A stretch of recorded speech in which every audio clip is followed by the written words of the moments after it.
کیوں میرے آقا نے کہا کہ میری امت گواہی دے گی؟ گواہ کے لیے اگر حاضر ناظر ہونا شرط ہے، گواہ وہ ہوتا ہے جو موقع پہ موجود ہو، ہم تو موقع پہ موجود نہیں، اس کے باوجود ہم قیامت کے دن گواہی دے رہے ہیں، اللہ ہم پر جرا کریں گے، تم اس وقت تھے نہیں، تم کیسے گواہی دے رہے ہو؟ تو ہم اس کے جواب میں کہیں گے مولا جو قرآن تو نے ہمارے نبی پہ اتارا تھا نا، ہم نے اس میں پڑھا تھا، ہم نے اس میں پڑھا تھا، اس میں تو نے کہا تھا کہ حضرت نوح نے 950 سال بسر کیا اپنی قوم میں اور انہوں نے تبلیغ کا حق ادا کیا۔ تو میں نے تو بسم اللہ الرحمن الرحیم،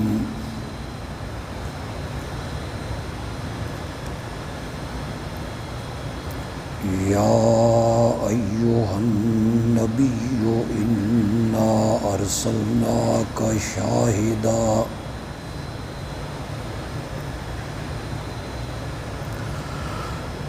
انا ارسلناک شاہدا ومبشرا ونذیرا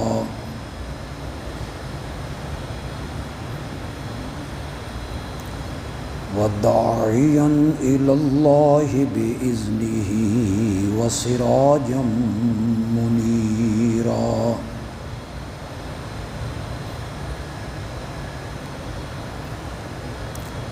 وبشر المؤمنین بأن لهم من اللہ فضلا کبیرا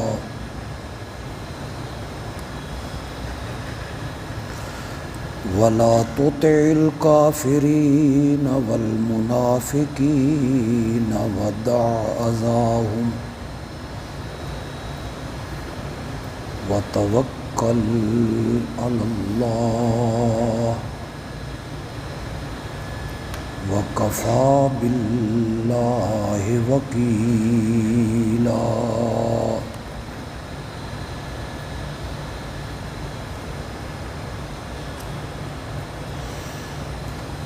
اللہم صلی علی سیدنا و مولانا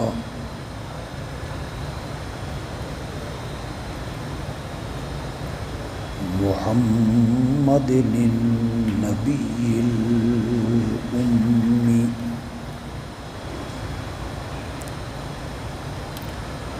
وعلی آلہ وأصحابہ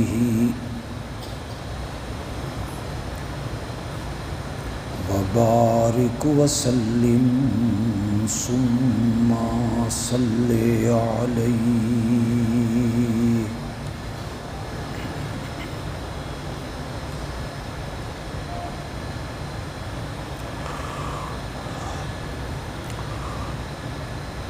اس سے پہلی آیتوں میں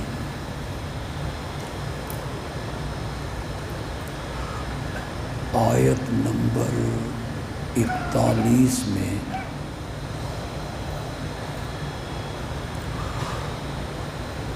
اللہ نے مومنوں کو خطاب کیا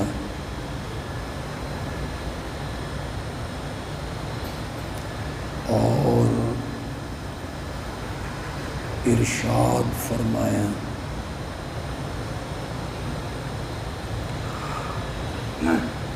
اللہ کا ذکر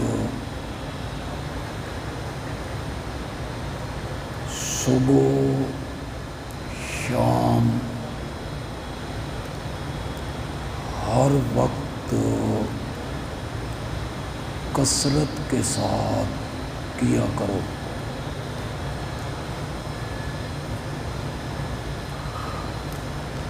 آیت نمبر 40 میں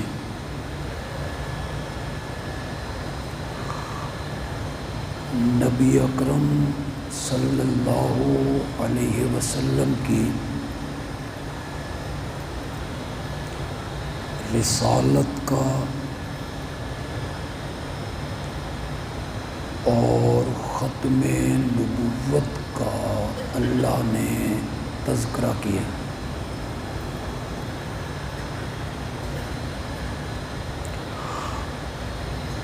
آیت نمبر 41 کا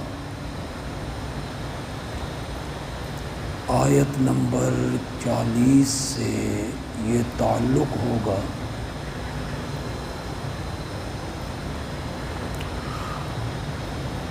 کہ ہم نے تم پر اپنی رحمت کی خصوصی فضل کیا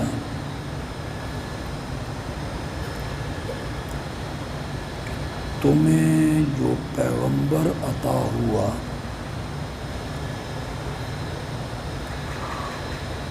وہ صرف نبی نہیں ہے بلکہ وہ خاتم النبیین ہے۔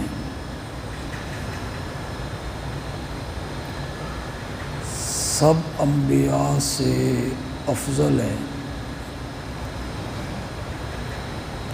اعلیٰ ہے، برتر ہے، بالا قدر ہے۔ تو اے مومنو، اس نعمت پر شکرانے کے طور پر اللہ کا ذکر کرو، اللہ کو یاد رکھو۔ یا آیت نمبر 41 کا پچھلی آیتوں سے تعلق ہے۔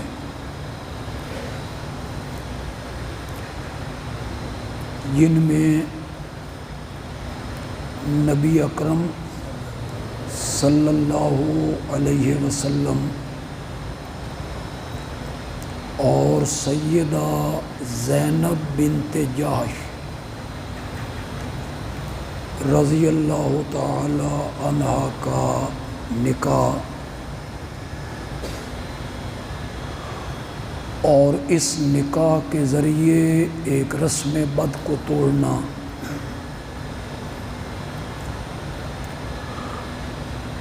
اس پر مخالفین کی طرف سے پروپیگنڈے کا طوفان کھڑا ہو جانا، بعض مومنوں کا اس سے متاثر ہونا، دل میں کوئی وسوسے آنا، اس کے بارے میں مومنوں سے کہا گیا کہ اللہ کا ذکر کثرت کے ساتھ کرو تاکہ تمہارے دلوں میں کوئی ایسی چیز پیدا ہوئی ہے تو اللہ اس کو مٹا دے۔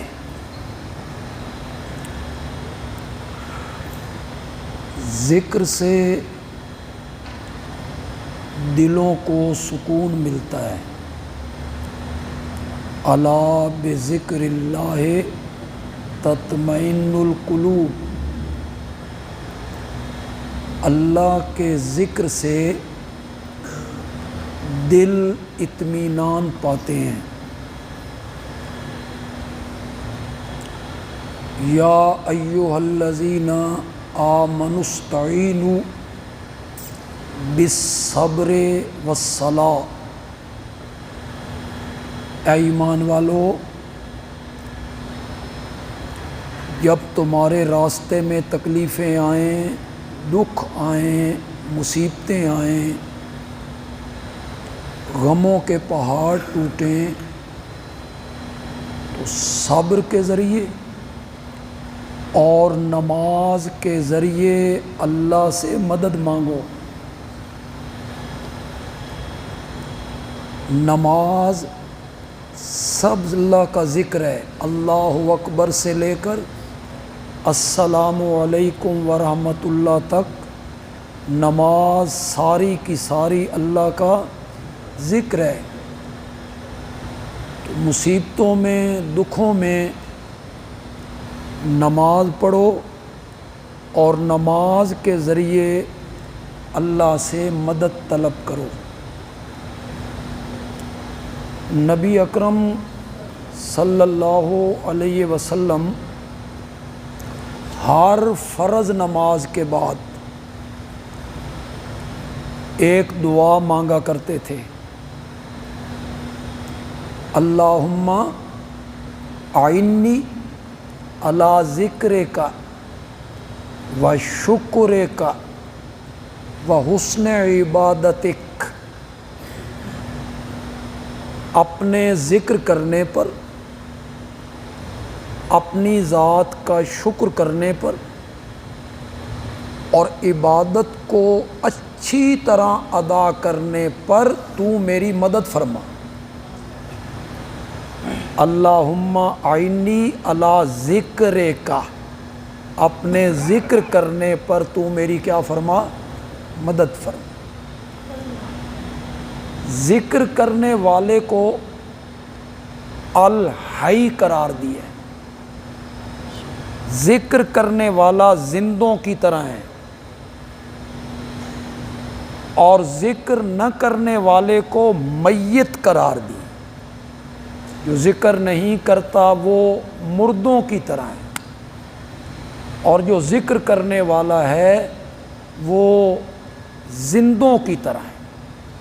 تو آیت نمبر 41 میں اور 42 میں اللہ نے ذکر کرنے کا حکم دیا۔ ہر وقت اللہ کو یاد رکھو اور صبح و شام اللہ کا ذکر کرو۔ آیت نمبر 43 میں اس کا نتیجہ بیان کیا ہے، هو الذی یصلی علیکم وملائکتہ لیخرجکم من الظلمات الی النور۔ اس ذکر کرنے کا نتیجہ یہ نکلے گا کہ اللہ تم پر اپنی رحمتیں اتارے گا۔ هو الذی یصلی علیکم، ان لفظوں پہ تھوڑا سا غور کیجئے جناب۔ آگے ایک آیت آ رہی ہے اسی صورت میں، شاید آئندہ جمعے اس کا درس ہو، ان اللہ و ملائکتہ یصلون علی النبی۔ وہ جو یصلون ہے نا، اسی کا واحد ہے یصلی۔ اللہ تم پر اپنی رحمتیں اتارے گا، وملائکتہ، اور فرشتے تمہارے لیے رحمتوں کی دعائیں کریں گے۔ اللہ رحمت اتارے گا اور فرشتے تمہارے لیے رحمتوں کی کیا کریں گے؟ دعائیں کریں گے۔ لیخرجکم من الظلمات الی النور۔ اور جب اللہ نعمت کرے گا، فضل کرے گا، کرم کرے گا، اس طرح اللہ تمہیں اندھیروں سے نکال کر روشنیوں میں لائے گا۔ تحیتہم یوم یلقونہ سلام۔ یہ جو تم پہ رحمت اللہ کرے گا جب تم میرا ذکر کرو گے، صبح و شام ہر معاملے میں مجھے یاد رکھو گے، زندگی میرے احکام کے مطابق گزارو گے، اس کا نتیجہ یہ نکلے گا کہ دنیا میں تم پر رحمتیں اتاروں گا، اور میرے فرشتے تمہارے لیے رحمت کی دعائیں کریں گے۔ آگے فرمایا یہ رحمت کا سلسلہ ختم نہیں ہوگا، مرنے کے بعد جب میرے پاس آؤ گے تو ہر طرف سے تمہیں سلام کہا جائے۔ تحفہ ان کا، تحیہ تحفہ ان کا جس دن ملیں گے اپنے رب کو، وہ کیا ہے؟ سلام، سلام۔ مومن بندہ جو ہے اسے اسی دنیا میں وہاں تو ہونا ہی ہونا ہے، جنت میں، قیامت میں۔ مومن بندے کی روح جب فرشتے قبض کرتے ہیں تو فرشتے روح قبض کرنے سے پہلے اس بندے کو رب کے سلام کہتے ہیں۔ اللہ ہمارے نصیب میں بھی اسی دنیا میں اللہ کی طرف سے سلام کہا جا رہا ہے مومن بندے کو، موحد بندے کو۔ پھر قیامت کے دن ان کے لیے سلام ہے، پھر جنت میں ان کے لیے کیا ہے؟ سلام ہے۔ اللہ کی طرف سے، فرشتوں کی طرف سے، یا جنتی جب آپس میں ایک دوسرے سے ملاقات کریں گے تو ایک دوسرے کو سلام کہیں۔ وہ جو جنت کا سلام ہے وہ دنیا کے سلام سے تھوڑا سا انوکھا ہے۔ ہم دنیا میں جب سلام کرتے ہیں السلام علیکم، تم پر سلامتی ہو، تو یہ بندہ جو دوسرے بندے کو کہہ رہا ہے السلام علیکم، تو یہ اسے بتانا چاہتا ہے میری طرف سے تجھے کوئی خطرہ نہیں، میں تو تیرے لیے دعا گو ہوں، میں تو تیرے لیے دعا کر رہا ہوں سلامتی کی، لہٰذا میری طرف سے تجھے کوئی خطرہ نہیں۔ وہ آگے سے کہتا ہے وعلیکم السلام، کہ تم پر بھی سلام ہو۔ یہ سلامتی ہے بیماریوں سے، تکلیفوں سے، غموں سے، دکھوں سے، پریشانیوں سے، یہ دعا ہے اللہ تمہیں پریشانیوں سے، دکھوں سے، تکلیفوں سے، غموں سے ہمیشہ بچا کے رکھے۔ اور وہ جو جنت کا سلام ہے نا، اس کا مطلب یہ ہے اللہ نے تمہیں موت سے بھی سلامتی عطا کر، اب تم پر موت بھی نہیں آئے گی، نہ کوئی بیماری ہے، نہ کوئی تکلیف ہے، نہ کوئی دکھ ہے، نہ کوئی پریشانی ہے، نہ کوئی غم ہے۔ اور اس دنیا میں بندہ ایک پریشانی سے باہر نکلتا ہے، آگے دوسری پریشانی کھڑی، دوسری پریشانی سے باہر نکلتا ہے، پھر ایک اور سمندر پریشانی کا سامنے ہوتا ہے، اسے جھیل کے باہر نکلتا ہے تو ایک اور پریشانی ہوتی ہے۔ یہ پریشانیاں ختم ہوں گی جب ہم پہنچیں گے جنت میں۔ وَأَعَدَّ لَهُمْ أَجْرًا كَرِيمًا، اور اللہ نے ان کے لیے عزت والا اجر، بدلہ اللہ نے ان مومنوں کے لیے تیار کر رکھا ہے۔ یہ تو پچھلی آیتوں کے بارے میں نے تھوڑی سی گفتگو کی، ان کا ربط بیان کیا۔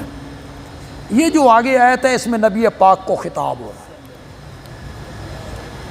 نبی پاک کے کچھ منصب ذکر کیے جا رہے ہیں، ذمہ داریاں نبی پاک کی، یہ بھی آپ کے ذمے ہیں، یہ بھی آپ کے ذمے ہیں۔ یا ایھا النبیو، اے میرے نبی، انا ارسلناک شاہدا، یہ پہلی ذمہ داری، ومبشرا ونذیرا وداعیا الی اللہ باذنہ وسراجا، اے میرے پیارے پیغمبر، ہم نے آپ کو شاہد بنا کے بھیجا ہے۔ علماء نے معنی کیا گواہ، عام علماء معنی کرتے ہیں کہ شاہد کا معنی کیا ہے؟ گواہ۔ شہید کا معنی کیا ہے؟ گواہ۔ مولانا احمد رضا خان صاحب بریلوی نے یہاں معنی کیا، جو انہوں نے ترجمہ لکھا قرآن کا، اے غیب کی خبریں بتانے والے، ہم نے آپ کو بھیجا ہے حاضر ناظر بنا کے۔ شاہد کا کیا معنی کیا؟ ہم نے آپ کو بھیجا ہے، کس لغت میں ہے بھائی؟ کس لغت میں ہے کہ شاہد کا معنی حاضر ناظر ہے؟ شاہد کا معنی ہے جو موجود ہو، سارے حالات سے واقف ہو۔ کس لغت کے امام نے یہ معنی کیا ہے؟ گواہ تو چلو ایک معنی آپ نے کر لیا، عوام علماء نے بھی کر لیا، میں اس کا مفہوم بھی بیان کر دیتا ہوں۔ سب سے خوبصورت معنی کیا شاہ عبد القادر محدث دہلوی نے سورۃ مزمل میں نہ کیا، انا ارسلنا الیکم رسولا کما ارسلنا الی فرعون رسولا، شاہدن، رسولا شاہدن۔ وہاں شاہدن کا کیا معنی کیا؟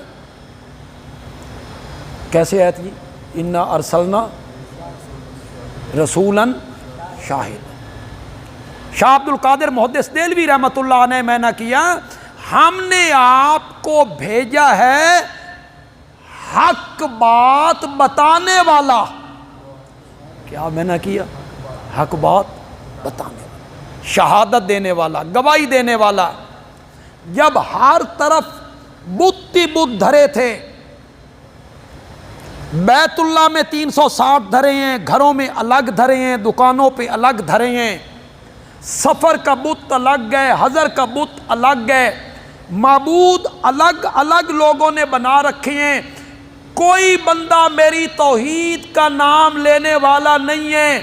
میرے پیغمبر کفر کے اس گڑھ میں ہم نے آپ کو یہ منصب دے کے بھیجا ہے کہ تو میری توحید کو بیان کرنے والا بن جائے۔ انا ارسلنا کا شاہدن، ہم نے آپ کو بھیجا ہے حق بات بتانے والا۔ اس کی میں ابھی تائید پیش کر دیتا ہوں، اس معنی کی جو میں نے کی ہے اس کی تائید میں پیش کر دیتا ہوں۔ میں کون ہوتا ہوں کہ میں اپنی طرف سے یہ معنی کروں؟ میں قرآن ہی سے تائید پیش کر دیتا ہوں۔ آ جائیے تھوڑا سا پیچھے،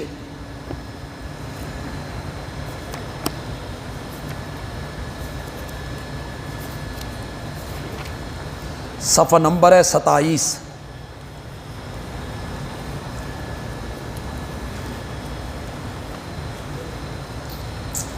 دوسرا پارہ، اس کا پہلا صفحہ ہے جی۔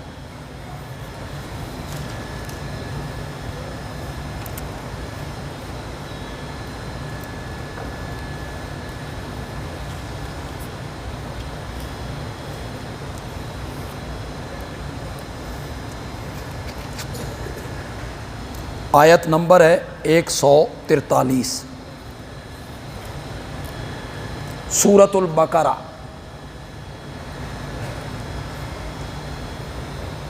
مل گیا جی؟ صفحہ نمبر 27 جو ہمارے پاس قرآن ہے، سورۃ بقرہ آیت نمبر 143، دوسرا پارہ ہے، دوسرے پارے کی دوسری آیت ہے۔ وَكَذَلِكَ جَعَلْنَاكُمْ أُمَّةً وَسَطًا، اور اسی طرح ہم نے بنایا تمہیں امت وسطاً، معتدل، درمیانی، اعلیٰ، افضل۔ اسی طرح ہم نے بنایا تمہیں امت اعتدال پسند۔ اسی طرح کا کیا مطلب ہے؟ جس طرح بیت اللہ کو تمہارا قبلہ بنایا اور جس طرح کائنات کے عظیم نبی کو تمہارا نبی بنایا ہے، اسی طرح ہم نے تمہیں امت معتدل بنائے۔ کذالک کا کاف تشبیہ کے لیے۔ ایک اور معنی بھی ہو سکتا ہے، وہ ہمارے حضرت نے کی ہے، مولانا حسین علی الوانی رحمۃ اللہ علیہ نے کی۔ کاف لبیان الکمال، معنی کریں گے یوں ہی یہ ہمارا کمال ہے کہ ہم نے تمہیں معتدل امت بنایا ہے۔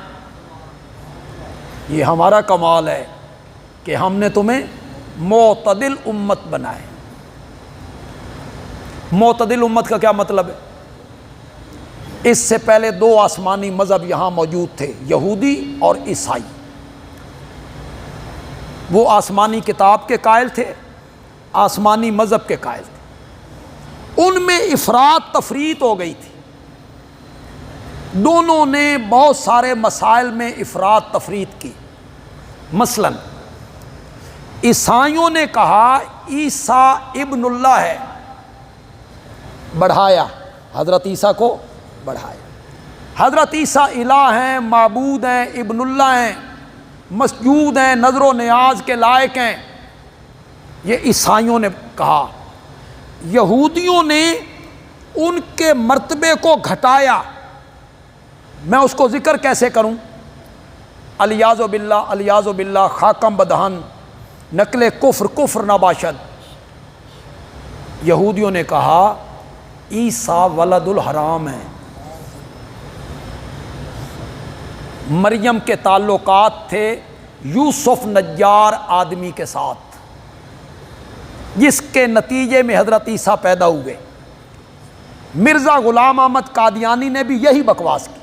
جو یہودیوں نے حضرت عیسیٰ کے متعلق کہا نا، مرزا قادیانی نے بھی حضرت عیسیٰ کے متعلق وہی کہا۔ حضرت عیسیٰ کی نانیاں کنجریاں تھیں، یہ مرزا قادیانی نے بھی وہی بولی۔ افراط تفریط ہو گئی، سمجھ آ گئی آپ کو؟ عیسائیوں نے کیا کہا؟ ابن اللہ ہے،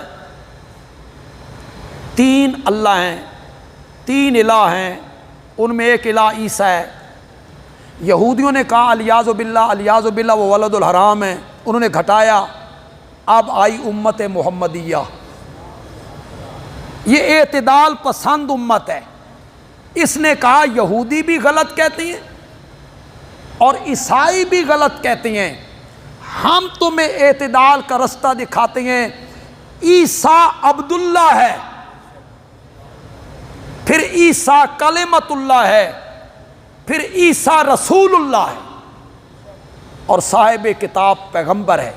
یہ معنی ہے اعتدال پسند امت ہونے کا، کہ دونوں امتوں کے درمیان اس امت نے اعتدال کا راستہ اختیار کیا۔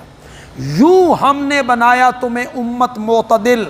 غور کرنا ہے ترجمے پر، میں بالکل کوئی بریکٹ نہیں لگاؤں گا، یعنی کہ نہیں لگاؤں گا، تشریح بھی نہیں کروں گا، بالکل لفظی ترجمہ کروں گا۔ جو فتح محمد صاحب نے کیا یہ بھی دیکھ لیجئے، میں بھی بالکل لفظی ترجمہ کر رہا ہوں۔ کیوں بنایا تمہیں افضل امت؟ کیوں بنایا؟ اس کی علت کیا ہے، وجہ کیا ہے؟ فرمایا لِتَكُونُوا شُهَدَاءَ عَلَى النَّاسِ، تاکہ تم ہو جاؤ گواہ۔ کیا ترجمہ کیا جلندری صاحب نے؟ تاکہ تم ہو جاؤ گواہ۔ وہی شہداء ہے، شہید، شاہد، شہداء، وہی لفظ ہیں عربی کے۔ تاکہ تم امت والو، تم گواہ ہو جاؤ علی الناس، کس پر؟ سارے لوگوں پر۔ وَيَكُونَ الرَّسُولُ عَلَيْكُمْ شَهِيدًا، اور اللہ کا رسول صرف تم پر گواہ ہو جائے۔ اللہ کا رسول صرف تم پر گواہ بنے، اور تم کس پر گواہ بنو؟ بولو تو صحیح ہے۔ بلوا اس لیے رہا ہوں کہ آپ کو سمجھ آئی کہ نہیں آئی۔ اگر شہید اور گواہ کا معنی حاضر ناظر کا ہوتا ہے جناب، تو یہاں امت نبی سے بھی بڑھ رہی ہے جی، یہاں امت جو ہے وہ نبی سے آگے جا رہی ہے۔ کیوں؟ نبی صرف تم پر گواہ ہو، اور تم سارے لوگوں پہ گواہ بنو، جو پہلے گزر چکے ہیں ان پہ بھی گواہ بنو، اور قیامت تک جو لوگ آئیں گے ان پر بھی گواہ بنو، اور نبی صرف ہو تم پر گواہ بنے۔ خدا لگتی بات کہیے، یہاں معنی گواہ کا حاضر ناظر ہو سکتا ہے؟ اور اگر کوئی پاگل کرنا چاہے تو پھر ساری امت کیا بن جائے گی؟ ساری امت حاضر ناظر ہو جائے گی۔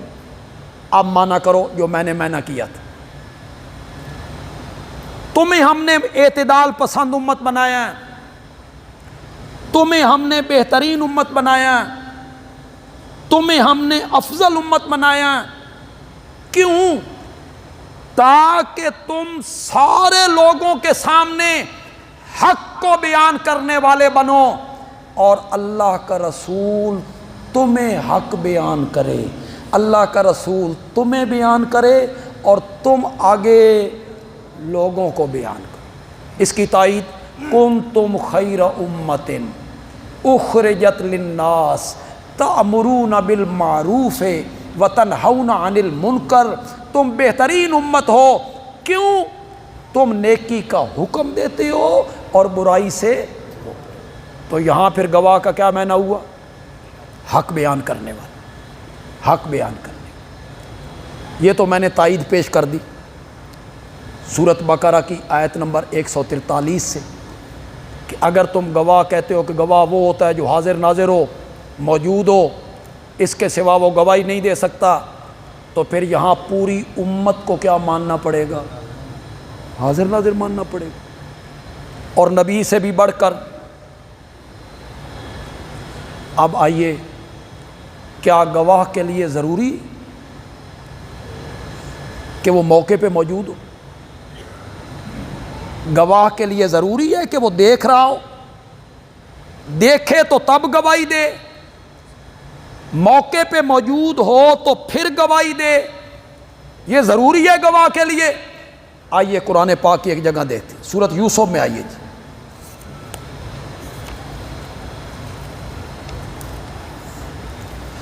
سورۃ یوسف کی آیت نمبر 26 ہے جی، ذرا بتائیں جی صفحہ نمبر۔ ہاں جی 308 جی، صفحہ نمبر 308۔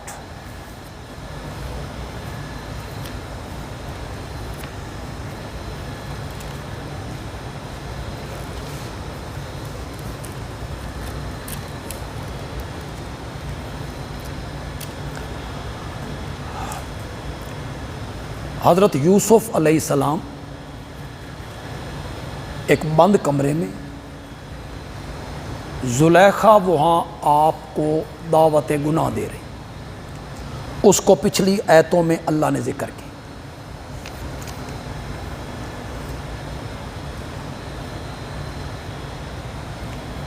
وہ کہتے ہیں ہے تلک،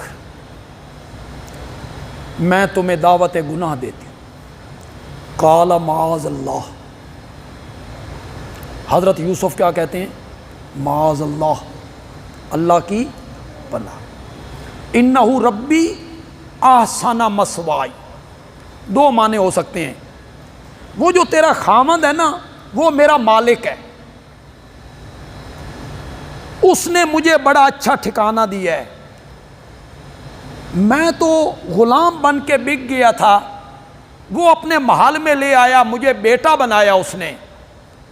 ایک معنی یہ، ایک معنی یہ ہے انہ ربی، وہ اللہ میرا رب ہے، فاحسن مثوائی، اس نے مجھے بڑا اچھا ٹھکانہ دیا۔ میرے بھائیوں نے تو کنویں میں ڈال دیا تھا، پھر اللہ نے مجھے وہاں سے نکالا اور وزیر خزانہ کے محل میں پہنچا دیا۔ مجھ سے یہ توقع نہ رکھنا، انہو لا یفلح الظالمون، ظالم لوگ کامیاب نہیں ہوتے۔ حضرت یوسف کہنا چاہتے ہیں زنا کرنا ظلم ہے، زنا کرنا ظلم ہے، اور ظالم لوگ کامیاب نہیں ہوتے، تو مجھ سے یہ توقع نہیں کر۔ حضرت یوسف دروازے کی طرف بھاگے، زلیخا پیچھا کی ہے، اس نے کرتے کو پیچھے سے پکڑ لی، جتنا حصہ اس کے ہاتھ میں آیا نا وہ اللہ نے نبی کے کرتے سے الگ کر دی، وہ ٹکڑا اس کے ہاتھ میں رہ گیا، اور یوں حضرت یوسف باہر نکل آئے۔ سامنے زلیخا کا خامد کھڑا تھا، یہ جو آگے پیچھے باہر نکلے نا تو زلیخا نے پینترا بدلا۔ اس بندے کی کیا سزا ہو سکتی ہے جس نے تیری عزت پہ ہاتھ ڈالا؟ پھر آگے سزا بھی خود تجویز کرتی، الا ان یسجن او عذاب علیم، ہاں یہی سزا ہو سکتی ہے نا کہ اسے قید خانے میں ڈال دیا جائے، جیل میں ڈال دیا جائے، یا اسے دردناک سزا دی جائے اس جرم کی جس نے تیری عزت پہ ہاتھ ڈالا ہے۔ اب یہ غلام ہے، اس نے پینترا بدل دیا ہے۔ حضرت یوسف کہتے ہیں ہی راودتنی عن نفسی، اسی نے مجھے ورغلایا، یہی مجھے کمرے میں لے گئی، اسی نے مجھے دعوت گناہ دی، میرا کوئی قصور ہو نہیں۔ یہ ساری گفتگو زلیخا یوسف عزیز مصر سے ہو رہی ہے۔ قرآن کہتا ہے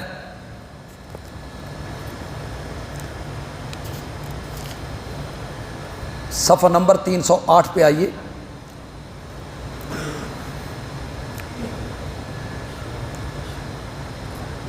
آیت نمبر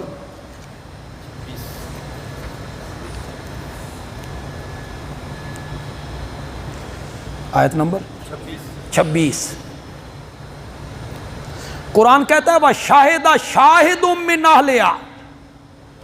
ہاں جی، اب وہ ایز ذرا پڑھیے یا ایھا النبی انا ارسلناک شاہدن، اور یہاں کیا لفظ آیا ہے وَشَاهِدَ شَاهِدٌ مِّنْ أَهْلِهَا، گواہی دی ایک گواہی دینے والے نے جس کا تعلق زلیخا کے خاندان سے تھا۔ زلیخا کا چچا زاد بھائی ہے، وہ عاقل بالغ دانا آدمی ہے، کوئی بچہ نہیں ہے۔ وہ جو بچے والی بات ہے وہ غلط ہے، دانا ہے، عقل مند ہے، چچا زاد بھائی ہے، سمجھدار ہے، زیرک ہے۔ اس نے گواہی دی اور اس نے کہا نہ زلیخا کی مانو نہ یوسف کی مانو، کرتا دیکھو، کرتا دیکھو آگے سے پھٹا ہوا ہے تو یوسف جھوٹا ہے، زلیخا سچی ہے۔ یوسف نے حملہ کیا ہوگا، زلیخا نے پیچھے دھکیلا ہوگا، کرتا آگے سے پھٹ گیا ہے، اور اگر کرتا پیچھے سے پھٹا ہوا ہے تو پھر یوسف سچا ہے، زلیخا جھوٹی ہے۔ یوسف بھاگا ہوگا، اس نے پیچھے سے پکڑا ہوگا۔ کرتا دیکھو فلما رآ قمیصہ قد من دبر، جب کرتے کو دیکھا گیا تو وہ پھٹا ہوا تھا پیچھے سے۔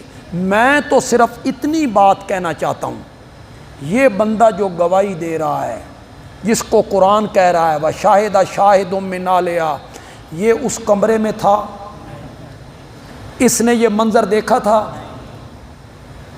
کیوں یہ شاہد بن گیا؟ تو گواہ کے لیے کوئی ضروری نہیں ہے کہ وہ موقع پہ موجود ہو، کبھی کبھی قرائن دیکھ کر، قرینے دیکھ کر گواہی دی جا سکتی، اعتماد کر کے بھی گواہی دی جا سکتی۔ حضرت خزیمہ نے نہیں دی تھی رضی اللہ تعالیٰ عنہ، نہیں دیا انہوں نے گواہی۔ نبی پاک کا معاملہ تھا ایک یہودی سے لین دین کا، جس میں آپ کہہ رہے تھے کہ میں رقم دے چکا ہوں، وہ انکار کر رہا تھا، یا اس سودے کا انکار کر رہا تھا وہ یہودی، اور وہ مطالبہ کرتا تھا میرے نبی سے کوئی گواہ لاؤ، جب آپ کا اور میرا سودا ہو رہا تھا اس پر کوئی گواہ لاؤ۔ گواہ اس وقت تھا کوئی نہیں، ایک میرے نبی تھے، ایک وہ یہودی تھا، معاملہ ان کے درمیان ہو رہا ہے، اور اس نے گواہی کا مطالبہ کیا۔ حضرت خزیمہ آ گئے، انہوں نے کہا میں گواہ ہوں، میں گواہ ہوں، یہ سودا ہوا ہے۔ نبی پاک نے بعد میں پوچھا خزیمہ تم تو اس وقت موجود نہیں تھے، تم نے کیسے گواہی دے دی؟ اس نے کہا یا رسول اللہ، اس سے بڑی بڑی باتوں کی گواہی دی ہے، آسمان کی باتیں کون جانتا ہے، جبریل کا آنا کس نے دیکھا ہے؟ آپ نے کہا جبریل آتا ہے، قرآن لاتا ہے، ہم نے اس کو مان لیا۔ یہ تو پھر ایک معمولی بات تھی، اعتماد کیا آپ پر۔ نبی پاک نے فرمایا آج کے بعد اکیلے خزیمہ کی گواہی 2 مردوں کے برابر ہوگی۔ خزیمہ کی گواہی 2 مردوں کے برابر ہوگی، گواہی دے دی انہوں نے۔ تو میں نے یہ ثابت کر دیا کہ گواہ کے لیے موقع پہ موجود ہونا ضروری نہیں۔ سورۃ یوسف سے میں نے ثابت کر۔ میں ایک حدیث بھی پڑھنا چاہتا ہوں، بخاری میں ہے، مسلم میں ہے، حدیث کی دوسری کتابوں میں۔ اور میرے آقا نے کذالک جعلناکم امۃ وسطا لتکونوا شہداء علی الناس ویکون الرسول علیکم شہید، اس آیت پہ اس واقعہ کو پیش کیا میرے نبی، تاکہ تم ہو جاؤ گواہ لوگوں کے لیے اور اللہ کا نبی تم پر کیا بنے، گواہ۔ آپ نے فرمایا حضرت نوح علیہ السلام کو قیامت کے دن دربار الہی میں لایا جائے،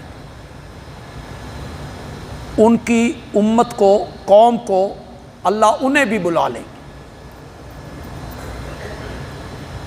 اللہ حضرت نوح علیہ السلام سے پوچھیں گے ہاں جی تبلیغ کی تھی، میرا پیغام پہنچایا تھا؟ انہوں نے کہا یا اللہ پہنچایا ہے، پہنچانے کا حق ادا کی، اور واقعی حق ادا کی ہے۔ 9.5 صدیاں، کتنا سن رہے ہو کہ کوئی نہیں سن رہے ہو؟ کتنا؟ 9.5 صدیاں۔ قوم کانوں میں انگلیاں دیتی، ہم تیری بات نہیں سننا چاہتے، وہ زور سے بول، قوم چہرے پہ پردہ ڈال لیتی ہے، اساں تیری منحوس شکل نہیں ویکھنا چاہتے،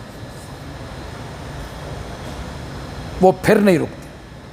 950 سال دعوت و تبلیغ میں ایک ہی آواز لگ رہی ہے، یا قوم اعبدوا اللہ ما لکم من الہ غیرہ، میری قوم کے لوگوں ہر قسم کی عبادت اللہ کے لیے کرو، تمہارے لیے اس کے سوا معبود ہو کوئی نہیں۔ یہ عبادت کی ہر قسم کیا ہے؟ مالی عبادت جیسے نظر و نیاز، بدنی عبادت جیسے سجدہ، قولی عبادت جیسے پکار۔ پتہ نہیں اب آپ کو سمجھ آئی کہ نہیں آئی؟ میں نے 2 گھنٹے کی بات 2 منٹوں میں کر دی ہے۔ عبادت کی ہر قسم، چاہے وہ قولی ہو، بدنی ہو، مالی ہو، یہ صرف اللہ کے لیے ہے، اللہ کے سوا کوئی عبادت کے لائق نہیں۔ 950 سال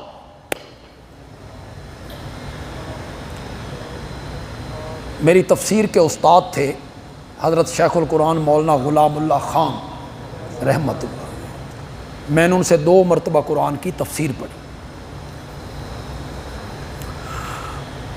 وہ فنا فی التوحید تھے، جب توحید وہ بیان کرتے تھے نا انہیں ارد گرد کا ہوش نہیں رہتا، پھر جب وہ قرآن کی آیتیں پڑھتے تھے، قرآن سناتے تھے اور مسئلہ الہ بیان کرتے، ہر تقریر میں مسئلہ الہ کون ہوتا ہے؟ تو کوئی پنڈی کے لوگ تھے جو کراچی شفٹ ہو گئے،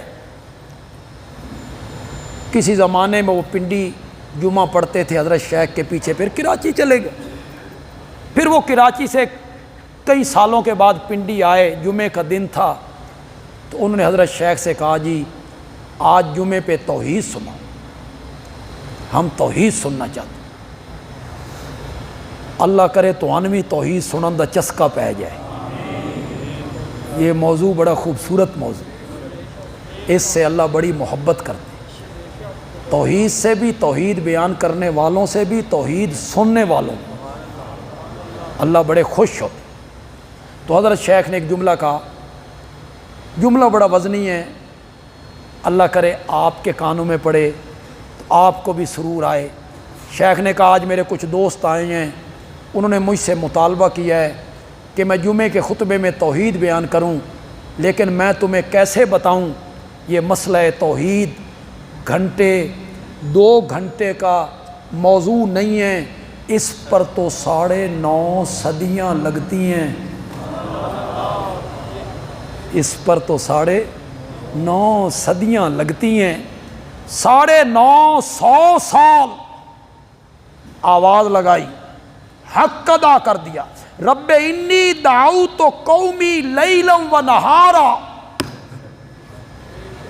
کرو مانا میرے مولا میں نے دعوت دی اپنی قوم کو لیلم و نہارا، تو ذرا میں نہ کرو یار،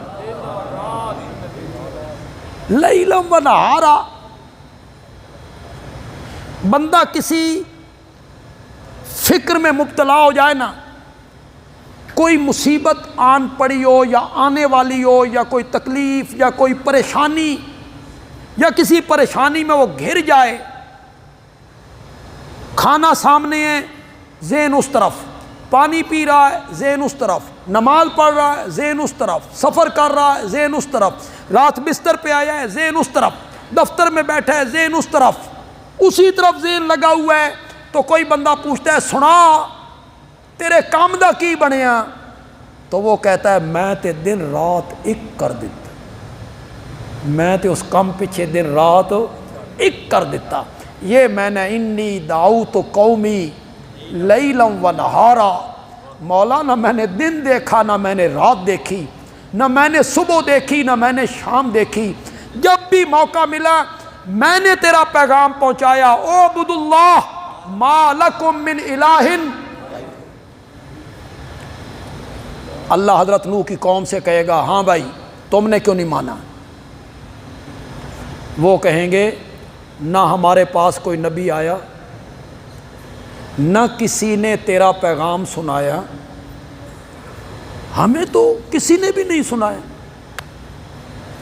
یہ میں حدیث سے پڑھ رہا ہوں، آقا کا ارشاد پڑھ رہا ہوں جناب، یوں ہی نہ سمجھنا کوئی قصے کہانیاں، لوگ تو قصے کہانیاں مان لیتے ہیں یار، جھوٹی روایتیں مان لیتے ہیں لوگ، اور میں تو آقا کا فرمان پڑھ رہا ہوں، قوم انکار کر دے گی۔ اللہ حضرت نوح سے کہیں گے آپ کے پاس کوئی گواہ ہیں؟ قوم تو تیری انکار کر رہی ہے، تیرے پاس کوئی گواہ جو آپ کی گواہی دیں؟ میرے آقا نے فرمایا پھر حضرت نوح میری امت کو بطور گواہ پیش کریں گے، جی میری امت کو بطور گواہ پیش کریں گے، یہ امت محمدیہ میری گواہ، ہم گواہی دیں گے، آپ گواہی دیں گے، میں دوں گا، آپ دوں گے۔ یا اللہ، حضرت نوح نے حق ادا کر دیا تھا تبلیغ کا، دعوت کا، انہوں نے پیغام پہنچایا تھا، ہم گواہی دیں گے۔ ہم اس وقت تھے، ہم نے حضرت نوح کو دیکھا ہے، ان کو بیان کرتے ہوئے دیکھا ہے، ان کی قوم کو دیکھا ہے، کیوں گواہی دیں گے آپ؟ کیوں میرے آقا نے کہا کہ میری امت گواہی دے گی؟ گواہ کے لیے اگر حاضر ناظر ہونا شرط ہے، گواہ وہ ہوتا ہے جو موقع پہ موجود ہو، ہم تو موقع پہ موجود نہیں، اس کے باوجود ہم قیامت کے دن گواہی دے رہے ہیں، اللہ ہم پر جرا کریں گے، تم اس وقت تھے نہیں، تم کیسے گواہی دے رہے ہو؟ تو ہم اس کے جواب میں کہیں گے مولا جو قرآن تو نے ہمارے نبی پہ اتارا تھا نا، ہم نے اس میں پڑھا تھا، ہم نے اس میں پڑھا تھا، اس میں تو نے کہا تھا کہ حضرت نوح نے 950 سال بسر کیا اپنی قوم میں، اور انہوں نے تبلیغ کا حق ادا کیا۔ تو میں نے تو بڑے دلائل دے دی کہ گواہ کے لیے موقع پہ موجود ہونا ضروری نہیں ہے، تو شاہد کا میں نہ حاضر ناظر کرنا یہ تو بالکل ہی غلط ہے۔ اس کا تو لغت میں حاضر ناظر دونوں لفظ ہی عربی کے ہیں، پھر اللہ کو شاہد کہنے کی کیا ضرورت؟ اللہ کہتے ہیں انا ارسلناک حاضرا و ناظرا، انا ارسلناک حاضرا و ناظرا، اللہ یوں بھی تو کہہ سکتے تھے ہم نے آپ کو حاضر ناظر بنا کے بھیجا ہے، پھر اللہ کو شاہد کہنے کی کیا ضرورت تھی؟ یا شاہد کا معنی ہے نگران، نگران، نگہبان، نگران۔ یہ جو حضرت نوح علیہ السلام کا واقعہ میں نے بیان کیا، ہم گواہی دیں گے، ہم پر جرا ہو جائے گی، ہم وہ جواب دیں گے، یہ ارشاد فرما کے میرے آقا نے یہی آیت پڑھی تھی وَكَذَلِكَ جَعَلْنَاكُمْ أُمَّةً وَسَطًا لِتَكُونُوا شُهَدَاءَ، یہ میں نے اس کا، تم سارے لوگوں پر کیا دو گے؟ گواہی دو گے، سارے نبیوں کی گواہی دینی ہے ہم نے، کہ انبیاء نے اپنے اپنے وقت میں قوم کے سامنے دعوت و تبلیغ کا حق ادا کیا تھا۔ ایک معنی نگہبان کا بھی ہے، نگران کا بھی۔ میرے آقا نے فرمایا، حدیث میں آیا، پہلے ایک جگہ دیکھ لیتے ہیں پھر حدیث پڑھتے ہیں، پہلے قرآن دیکھتے ہیں۔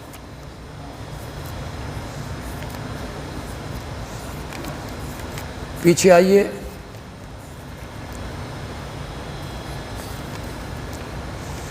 صفحہ نمبر ہے 163،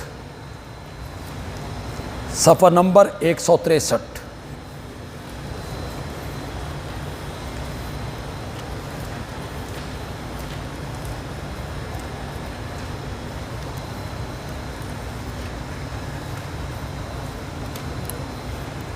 سورۃ المائدہ، ذرا آیت نمبر بتائیے جی نا۔ 100۔ وَإِذْ قَالَ اللَّهُ يَا عِيسَى ابْنَ مَرْيَمَ، بالکل آخری سطر، آخری 116، سورۃ مائدہ کی آیت نمبر 116۔ حضرت عیسیٰ علیہ السلام قیامت کے میدان میں کھڑے ہیں اور اللہ حضرت عیسیٰ سے پوچھ رہا ہے، آپ عیسائیوں کو کہہ کے آئے تھے کہ مجھے اور میری ماں کو اللہ کے سوا معبود بنا لینا، تم کہہ کے آئے تھے کہ مجھے ابن اللہ کہنا، میرے نام کی نظر و نیاز دینا، سجدے کرنا۔ حضرت عیسیٰ سے اللہ پوچھ رہے ہیں، اس کو بیان کیا قرآن نے۔ قال سبحانک، حضرت عیسیٰ نے جواب شروع کیا۔ پہلے تو حضرت عیسیٰ کے جسم پہ کپ کپی طاری ہو جائے گی، رونگٹے کھڑے ہو جائیں گے، پھر وہ جواب اپنا شروع کریں گے۔ قال سبحانک، حضرت عیسیٰ کہیں گے تیری ذات شریکوں سے پاک ہے۔ ما یکون لی ان اقول ما لیس لی بحق، جس بات کے کہنے کا مجھے حق نہیں تھا وہ بات میں کیسے کہہ سکتا تھا۔ ان کنت قلتہ، اگر میں نے وہ بات کہی ہے، فقد علمتہ، تو مولا تو اچھی طرح جانتا ہے۔ اگر میں نے یہ خبیث بات، یہ شرک والی بات اگر میں نے کہی ہے نا، تو تو جانتا ہے۔ تعلم ما فی نفسی ولا اعلم ما فی نفسک، تو میرے دل کی بات جانتا ہے اور میں تیرے دل کی بات نہیں جانتا۔ کیا کہنا چاہتے ہیں حضرت عیسیٰ؟ کیا کہنا چاہتے ہیں حضرت عیسیٰ؟ کہنا چاہتے ہیں مولا یہ خبیث جملہ، یہ گندے کلمے، یہ شرک والے کلمے، اپنی پوجا پاٹ کروانے والے کلمے، مولا زبان سے کہنا تو بڑی دور کی بات ہے، تو دلوں کے راز بہتر جانتا ہے۔ یہ خبیث وسوسہ تو میرے دل میں بھی کبھی نہیں آیا۔ تو جانتا ہے جو کچھ میرے دل میں ہے، میں نہیں جانتا جو تیرے دل میں ہے۔ انک انت علام الغیوب، تو ہے غیبوں کا جاننے والا۔ ما قلت لہم الا ما امرتنی بہ، مولا میں نے ان سے وہی بات کہی تھی جس کا تو نے مجھے حکم دیا تھا۔ کیا؟ ان اعبدوا اللہ، کہ عبادت کرو کس کی؟ میں نے وہی بات کہی تھی جو میرا بھی رب ہے تمہارا بھی رب ہے، اس اللہ کی عبادت کرو۔ اب ذرا غور کرنا، اگلے لفظوں پہ غور کرنا۔ وَكُنْتُ عَلَيْهِمْ شَهِيدًا مَا دُمْتُ فِيهِمْ، جب تک میں ان کے اندر رہا اس وقت تک کا تو مجھے پتہ ہے، میں گواہ ہوں۔ جب تک میں ان کے اندر رہا اس وقت تک تو مجھے پتہ ہے کہ یہ کیا کرتے رہے کیا نہیں کرتے رہے۔ فلما توفیتنی، اور جب تو نے مجھے اپنے پاس اٹھا لیا اس کے بعد ان کا نگہبان تو تھا، اس کے بعد مجھ پر ذمہ داری۔ شہیدن کا کیا معنی کیا جی جلندری صاحب نے؟ نگران، یہی معنی میں نے بھی کیا۔ تو یہاں جب تک میں ان کے اندر موجود رہا اس وقت تک کا میں شہید ہوں، شاہد ہوں۔ یہ آیت آپ کے سامنے آ گئی۔ اب وہ حدیث سن لیجئے، وہ بھی حدیث کی تمام کتابوں میں۔ آپ نے فرمایا میں حوض کوثر پہ کھڑا ہوں گا، میری امت کے کچھ لوگ وہاں سے گزریں گے، میں انہیں پہچانوں گا تو میں کہوں گا یہ میری امت کے لوگ ہیں، انہیں میرے پاس لے آؤ، میں انہیں حوض کوثر سے جام پلاؤں۔ تو فرشتے جواب میں کہیں گے انک لا تدری ما احدثوا بعدک، آپ نہیں جانتے انہوں نے آپ کے بعد دین میں کون کون سی نئی باتیں درج کی تھیں، آپ کو اس کا پتہ نہیں ہے۔ چنانچہ اس موقع پہ آپ نے فرمایا فَأَقُولُ كَمَا قَالَ الْعَبْدُ الصَّالِحُ عیسیٰ ابن مریم، تو پھر میں بھی رب کے سامنے وہی بات کہوں گا جو مجھ سے پہلے میرے بھائی عیسیٰ نے کہی تھی، کیا كُنْتُ عَلَيْهِمْ شَهِيدًا مَا دُمْتُ فِيهِمْ، جب تک میں ان کے اندر رہا اس وقت تک کا تو میں شاہد ہوں، شہید ہوں۔ فلما توفیتنی کنت انت الرقیب علیہم، اور جب تو نے مجھے موت کا جام پلا دیا اس کے بعد کی ذمہ داری مجھ پر۔ تو یہ شہادت کب تک ہے؟ جب تک آپ ان کے اندر موجود ہیں۔ یہاں جتنے پڑھے لکھے لوگ بیٹھے ہو، پتہ نہیں آج کل سکولوں میں اسلامیات میں وہ مضمون پڑھایا جاتا ہے یا نہیں پڑھایا جاتا۔ پہلے 6، 7، 8ویں جماعت میں یہ مضمون شامل تھا، غزوہ اور سریہ میں کیا فرق ہے۔ آپ بھی ہے بچوں کے کو نہیں پڑھاتے ہیں؟ غزوہ اور سریہ میں کیا فرق ہے؟ ایک جنگ کو غزوہ کہتے ہیں، ایک کو سریہ کہتے ہیں، کرو فرق، کرو فرق، شاباش ترکڑے ہو۔ وہ غزوہ اور سریہ میں کیا فرق ہے؟ نبی پاک کے زمانے میں جو جنگیں ہوتی تھی کچھ جنگوں کو غزوہ کہتے تھے اور کچھ کا نام کیا تھا؟ سریہ۔ کیا فرق ہے؟ یہی فرق ہے نا، جس میں آپ خود موجود ہوتے اسے غزوہ کہتے، اور جس میں آپ موجود نہ ہوتے کسی کو سالار بنا کے بھیج دیتے اس کو سریہ کہتے ہیں۔ بندیالوی پوچھنا چاہتا ہے اگر میرے نبی ہر جگہ حاضر ناظر ہیں پھر تو سریہ ہونا ہی نہیں چاہیے، پھر تو سارے کیا ہونے چاہیے؟ غزوے ہی ہونے چاہیے۔ آپ جو کہتے ہیں کہ ہر جگہ حاضر ناظر ہیں، بس آخر میں ایک بات کہہ کے ختم کرنا چاہتے ہیں، یہ جو حاضر کا لفظ یہ کوئی عظمت والا، نبی حاضر ہیں، اس پر تھوڑا سا غور تو کرو یار، اس کی گہرائی میں تو اترو یار۔ نبی حاضر ہیں، یہ عظمت والی بات۔ استاد حاضر ہوتا ہے کہ شاگرد حاضر ہوتے ہیں؟ کبھی کسی نے کلاس میں بیٹھ کے کہا استاد کلاس میں حاضر ہو گئے ہیں؟ کہا ہے کبھی کسی نے؟ کبھی کسی نے کہا جج حاضر ہو گیا ہے؟ جج حاضر ہوتے ہیں؟ حاضر کا لفظ کبھی کسی نے کہا پیر صاحب حاضر ہو گئے ہیں؟ یہ حاضر کا لفظ چھوٹوں کے لیے بولا جاتا ہے، بڑوں کے لیے نہیں بولا جاتا۔ طالب علم حاضر ہوتے ہیں، استاد تشریف لاتے ہیں، ملزم حاضر ہوتے ہیں، جج صاحب تشریف لاتے ہیں، مرید حاضر ہوتے ہیں، مرشد تشریف لاتے ہیں۔ آپ کو آج تک اتنی بھی سمجھ نہیں آئی؟ نبی اکرم صلی اللہ علیہ وسلم کے لیے ایسا لفظ آپ استعمال کر رہی ہیں جو لفظ عظمت والا نہیں ہے۔ میرے نبی نے جو آخری خطبہ دیا تھا حجۃ الوداع میں، کیا کہا تھا؟ میرے پیارے پیغمبر نے کیا کہا تھا؟ آپ نے فرمایا میری گلاں غور نال سنو، میری باتیں غور سے سنو، لعلی لا اراکم بعد عامی ھذا، ہو سکتا ہے اس سال کے بعد میں تمہیں نہ دیکھ سکوں۔ جائیے علماء سے ترجمہ کروائیے اس حدیث کا، لعلی لا اراکم، میرے آقا کہہ رہے ہیں ہو سکتا ہے اس سال کے بعد میں تمہیں نہ دیکھ سکوں۔ ناظر کا معنی کیا ہے؟ دیکھنے والا۔